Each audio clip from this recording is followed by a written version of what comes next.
Good Morning Business. Business Plan. Le projet de loi Industrie verte examiné depuis le début de la semaine à l'Assemblée nationale. L'objectif est d'accélérer la réindustrialisation du pays, tout en accélérant également la transition écologique. On va en parler avec Michel Juria, délégué général de France Énergie Éolienne. Bonjour. Bonjour. Merci d'être en plateau ce matin. La filière éolienne devrait bénéficier de ce projet de loi Industrie verte. Concrètement, qu'est-ce que ça va changer pour vous ? Donc effectivement, c'est une des 5 filières qui va bénéficier du projet de loi Industrie verte et ça va permettre 3 choses. Ça va permettre de faciliter notamment l'implantation de sites de production industrielle pour fabriquer des composants pour l'éolien sur terre et pour l'éolien en mer. Ça, c'est extrêmement important. Vous savez qu'il y a déjà des sites de production en France, à Saint-Nazaire, au Havre, à Cherbourg, etc. Ben là, l'idée, c'est soit de les faire grandir, soit d'en créer de nouveaux. Donc ça, c'est un point qui est important. Deuxième point qui est important, c'est qu'on va pouvoir, un peu comme l'a fait les États-Unis avec l'Inflation Reduction Act, du coup, avoir des soutiens pour avoir des crédits d'impôt de 20 à 45%, du coup, pour agrandir les usines ou pour développer de nouvelles usines de production de composants.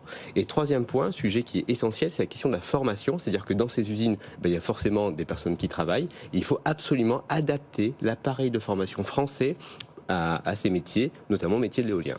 Ça va permettre, avec tout ce que vous venez de dire, de gagner du temps finalement, et notamment sur les autorisations pour les installations d'éoliennes. On avance bien sur l'éolien en France, mais on ne va pas assez vite. Alors attention, ce sont deux choses qui sont différentes. La loi Industrie verte, elle va permettre de gagner du temps sur les autorisations pour permettre du coup d'installer des sites de production pour produire des pales, pour produire des mâts, pour produire des sous-stations, pour produire ce genre de choses, des fondations, etc. Ça, c'est une chose, et ça c'est un point qui est important puisque la loi Industrie verte dit on va passer de 17 mois à peu près pour autoriser la création d'une usine à 8 mois. Donc ça va permettre de gagner du temps, et quand vous êtes un industriel qui veut investir, boucler un plan de financement, c'est beaucoup plus facile si vous avez votre autorisation en 8 mois qu'en 17 mois. Ça, c'est un premier point.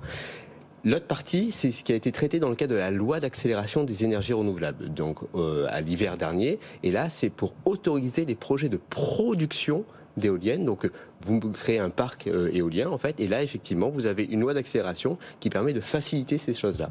Et on est d'accord, le principal frein de l'éolien, c'est justement l'implantation qui fait souvent l'objet d'un recours lorsqu'on est trop proche d'habitation. Et effectivement, le principal point, c'est les délais, notamment les délais d'instruction et les délais de recours. C'est pour ça que nous, on porte 2 propositions qui sont extrêmement importantes et dont on pense que dans le cadre de la future loi de programmation énergie-climat, elles vont avoir une place. La première proposition, c'est de dire il faut ouvrir le jeu, pour reprendre le terme du président de la République, c'est-à-dire il faut libérer l'espace. Aujourd'hui, il y a 84% du territoire national qui est fermé au développement de l'éolien.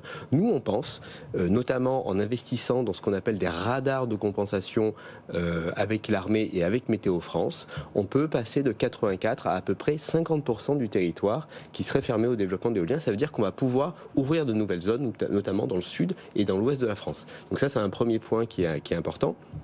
Et le deuxième point, c'est qu'on pense qu'il faut investir dans les technologies de prévention et d'évitement pour protéger la biodiversité, et notamment dans les entreprises qui ont développé ce qu'on appelle des systèmes d'évitement. Donc ce sont des petites caméras que vous mettez sur les éoliennes et qui permettent de bonifier le rythme auquel tournent les éoliennes. Par exemple, lorsqu'on est en période de migration et que les oiseaux traversent les parcs pour éviter les collisions. Donc ça, ce sont 2 points qui vont permettre de mieux répartir quelque part les éoliennes, de faciliter leur implantation. Concrètement, en 2023, oui. On est passé à combien d'éoliennes sur le territoire? On parle très souvent en termes de capacité, oui, tout à fait. C'est vrai, peu en termes de sites, parce nombre. que justement, elles n'ont pas toutes les mêmes capacités et elles pourront changer dans les années à venir. Concrètement, on en est où? Alors concrètement, on est à 9% de la production d'électricité en France aujourd'hui, ce qui représente 1800 parcs et à peu près 9000 éoliennes.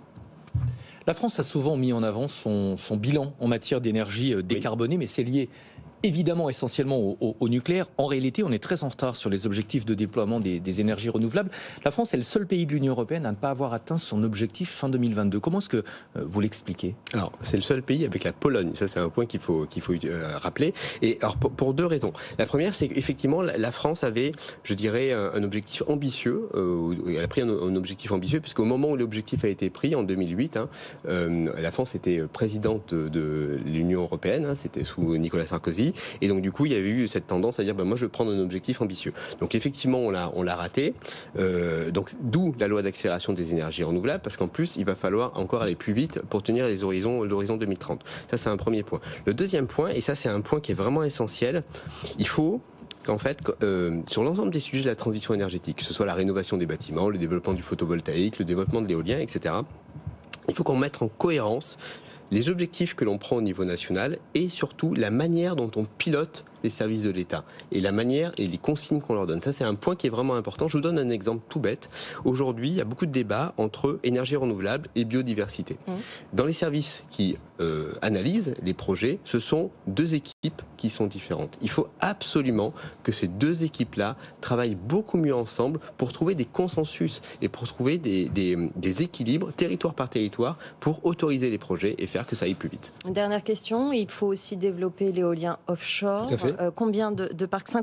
Une cinquantaine de parcs d'ici 2050. Qu'est-ce qui coince encore aujourd'hui? C'est la localisation, c'est l'acceptabilité, c'est le coût? Alors le coût, non, c'est réglé. Pour le coup, ça c'est net. Oui, mais le coût dépend de la localisation. Alors, effectivement, le coût dépend de la localisation, mais même en fonction des localisations, aujourd'hui, on a une filière qui produit à 45, et dans les appels d'offres, c'est 45 euros du mégawattheure. Hein. Pour mémoire, le PR2, ça va tourner autour de 110 euros. Donc, en termes de compétitivité, c'est assez exceptionnel. Par contre, on a besoin de donner de la visibilité sur là où on implante. On a besoin de planifier. C'est-à-dire que l'ensemble des acteurs de la mer, que ce soit les riverains, les communes du littoral, les pêcheurs, etc., ont besoin de savoir, à 25 ans, où est-ce que je vais mettre les parcs et pourquoi. C'est ça qui manque et c'est l'exercice de planification qui a été lancé et qui doit se terminer à l'été 2024. Et à l'été 2024, on devra ensuite lancer une série d'appels d'offres pour pouvoir dérouler. Ça avance. Merci beaucoup Michel Joria d'être venu nous voir, délégué général chez France Énergie Éolienne.